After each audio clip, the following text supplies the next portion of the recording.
there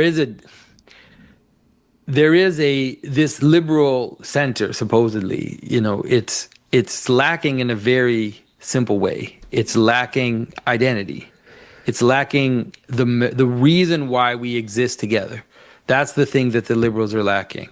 Yeah. And so Every time they try to define it, they have to redefine it. Like nationalism's bad, but patriotism is good, and they have to play around with all these word games. And I can never grasp it. yeah, Like, it's like well, barbecue and beer. I don't know.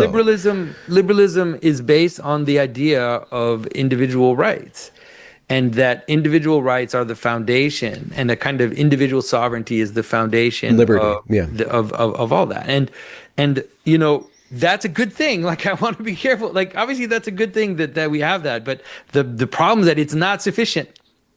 It's not sufficient. Individual rights and that type of liberty is not sufficient. There has to be a reason, especially at a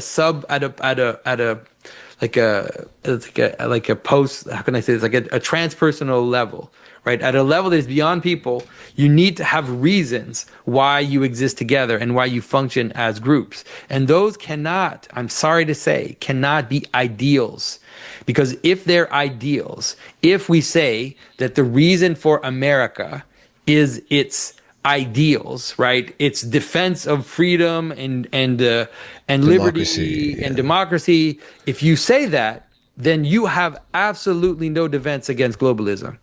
Because who's to say at what level those ideals should be celebrated? So if we could all have liberty and democracy, then why not just have a one world government? There's no reason for nations in your definition of what your nation based on ideals is. There's absolutely none. And so if you nonetheless, as a liberal, think nations are important and you think that smaller groups are important, you have to find a way to formulate the unity. And that unity is more like unity of purpose, unity of origin, unity of common history, common foundation, common conflicts, right? So how did the Greeks start to exist? Well, they started to exist because they all went together to fight the Trojans. And now they were able to consolidate themselves into an identity because they opposed someone else. So that's all rough stuff. Like, I'm not saying this is all fun and games, but if you can't formulate that, then if you think you're defending yourself against globalism, you're not. You're actually you're just like part of the slide right into globalism. That's why I believe that, Enlightenment liberalism leads exactly to where we are now. Right, it leads exactly to the situation that we're in, and so we need to find ways to unify. And what you're seeing on the right is a kind of bubbling about people trying to find a way to anchor ourselves. And so they're saying nation, they're saying religion, Christianity, ethnicity, they're saying race, they're saying all these different things, and some of them are like, oh no, not that one, oh not that one, but there has to be one, or else.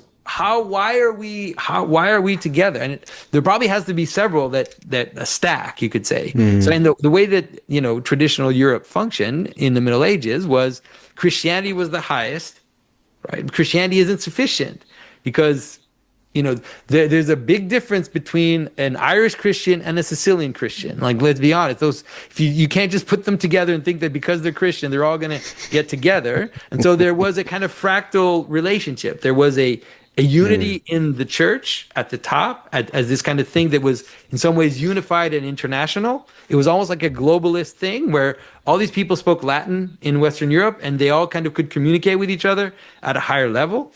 And then you also had different nations, different ethnic groups with different common histories, common struggles, common stories. And it seems like that kind of empire structure seems to be the one that is the least crazy, like the one that leads to the least problems. Because if you're at least know that my neighbors share some values in common with me, like you might fight with them, but you're not going to fight with them to the elimination. You're not going to fight with them to to a complete, genocidal tendency.